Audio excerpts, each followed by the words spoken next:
This is the final video on our series on rational expressions. In this video, we're going to prove equivalence. So the idea here is we're trying to prove or show that these two expressions are equal to each other. I know they look pretty different. Our hope is that if we can simplify both expressions, we'll be able to see more clearly that they are equal to each other regardless of what value x takes. So I'm not solving an equation for x. I'm just proving that these two expressions are always going to simplify to the same thing. So we kind of can do this with what's called a left side, right side proof. I'm going to look at the left side and the right side of this identity or this expression separately. So what I'm going to do is I'm going to simplify the left side and the right side, and hopefully I can get to the same place. So for the left side, I've got a simple trinomial on the top. So that factors to x plus 7 times x plus 3. And I have a difference of squares on the bottom. That factors to x minus 3, x plus 3. Once I've got numerator and denominator factored, I can cancel out my common factors. And so the left side simplifies nicely to x plus 7 over x minus 3. And let's just remember that there are restrictions that x can't equal 3 or negative 3 because that will make the denominator equal to 0.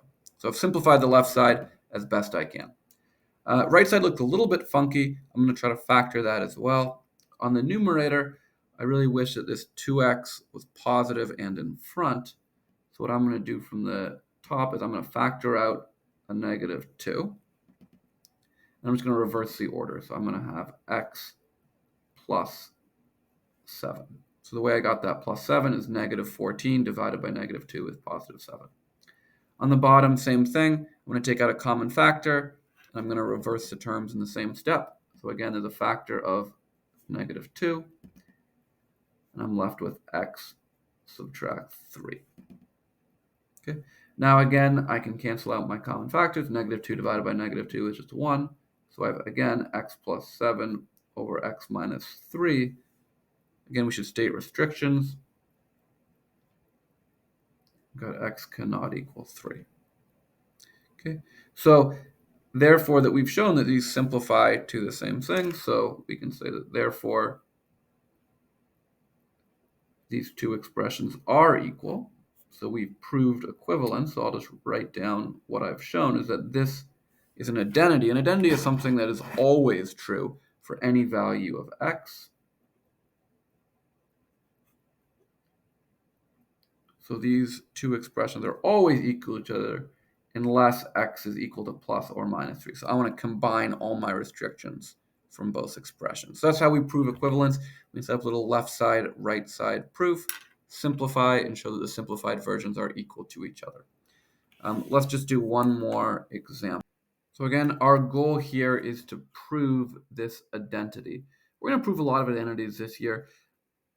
An equation is when I'm solving for one or more values of x that make something true. In identity, we want to prove that it's always true for any value of x. So the way we're going to solve or prove identities in this course is I'm going to look to simplify the left side and the right side completely separately. I'm going to look at them separately, but prove that once they're simplified, they're actually always going to be equal to each other. So on the left side, I'm subtracting rational expressions. So I need to find a common denominator. I need to find an LCD.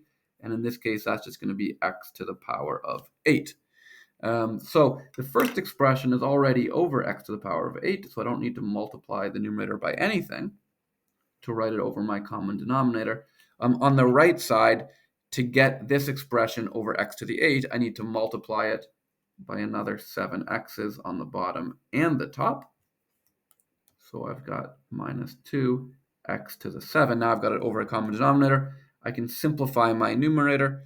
4x to the 7 subtract 2x to the 7 is just 2x to the 7 over x to the 8.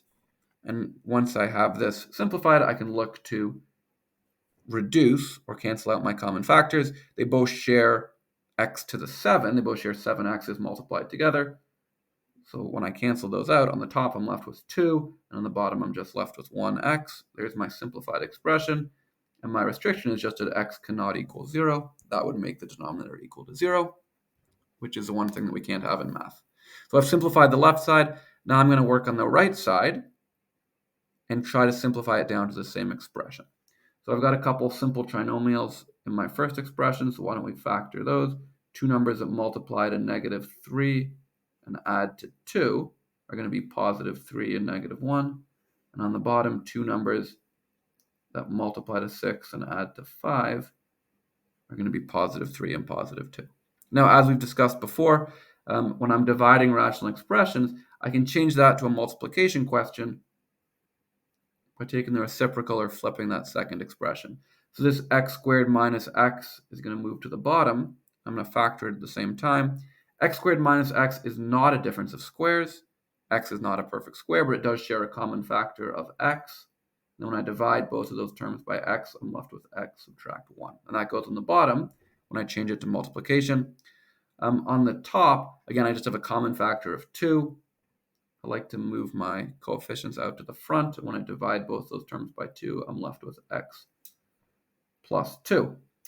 So now I've got a factored expression in the numerator and denominator, and I can look to see what we can cancel out. X plus 2 and x plus 2, x plus 3 and x plus 3, x minus 1 and x minus 1. And then awesome, again, I have 2 on the numerator and x in the denominator. Let's just state our restrictions. X cannot be -3, -2, 0, or 1. So again, I've proven that the left side and the right side are always going to be equal to each other, no matter what the values of x are. So I can say, therefore, left side equals right side. And we just need to say that that's only true if x does not equal any of the restrictions from the left or the right. So that's how we prove equivalence. I want to work on both expressions completely separately and make sure that they simplify to something that we can recognize as being equal to each other. Okay, that's all for now. Thanks for watching, and let me know if you have any questions.